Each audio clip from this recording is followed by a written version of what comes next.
Good morning and welcome. Thanks very much for tuning in. You're watching Times Now Live. My name is Amita Badwa. Top of the hour, let's get you the updates on what's expected today on Prime Minister's visit to Uzbekistan on the sidelines of the SCO, where Prime Minister who arrived in Samarkand on late Thursday evening, just ahead of the Shanghai Cooperation Organization Council of Head States meeting, where he will be coming face to face with the Chinese President Xi Jinping for the first time since the April 2020 LAC standoff. This will also be Prime Minister's first meeting with the new Pakistan Prime Minister Shehbaz Sharif, and several key decisions of mutual cooperation are likely to be adopted with the areas of trade, economy, culture and tourism. The SCO is also focused on practical cooperation to deal with the agenda of terror. Prime Minister Narendra Modi and President Xi Jinping are meeting for the first time in the post-COVID world at the 22nd Council of Heads of State at the Shanghai Cooperation Organization at Samarkand in Uzbekistan.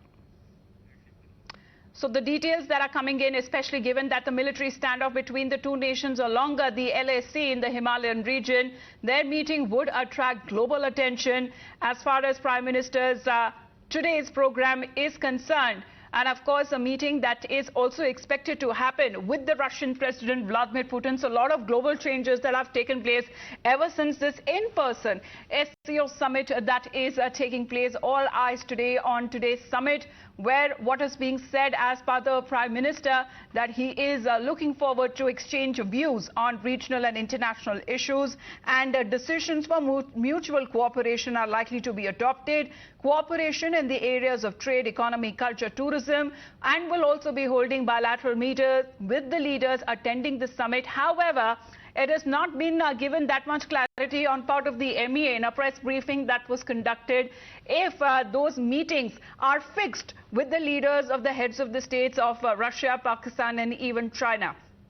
Now, what is being said, that terror will be on the agenda, as India's statement on the SCO, which has been saying that they deeply held understanding in the SCO about the source of terrorism, and the SCO is focused on practical cooperation to deal with the terror.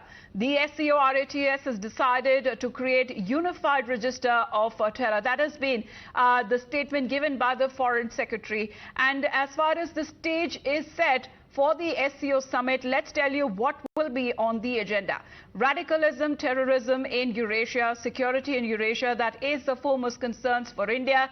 In particular, the spread of radicalism and terrorism, fear of terrorist spreading networks in Central Asia as well. There are certain regional issues that are also likely to be taken up as we talk about the discussion on the topical issues of regional importance, the regional powers' role in tackling radicalism and terrorism. There are connectivity issues that are also being taken up in Eurasia, that is India's priority, with Central Asian states that are especially landlocked and Pakistan blocking direct access to India. Srinjoy is with us. Srinjoy, good morning. In a short while from now, we're expecting today's program to begin in Samarkand in Uzbekistan. Just take us through the Prime Minister's program for today.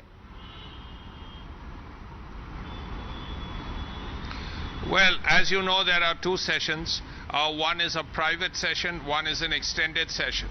And there are really 3 or 4 issues that will come up. The first, of course, as you rightly said, connectivity. It will also mean stronger economic ties and, most importantly, terrorism. What we found is that even yesterday, the Foreign Secretary, Vinay Quatra, said that the other countries, presumably apart from Pakistan, are understanding how important and how critical counter-terrorism is. After that, there is a lunch, and following that, there will be at least 3 bilaterals. The first will be with Vladimir Putin, and the world will be looking at that. That bilateral will be followed by a bilateral with the host, that's the Uzbek president, and then the one with Iran, Ebrahim Raisi, the Iranian president. The question that is coming up is really this: is there going to be a meeting with Xi Jinping, particularly after all the things that have happened and all the efforts that were made to ensure that PP15 got sorted out before the SCO? Now, it is not on the schedule as of now, but between now and what happens till the evening, there is a lot of time. And whether there is going to be a scheduled direct meeting, we don't know. But there could well be, let's say, an informal meeting. There could well be a pull aside.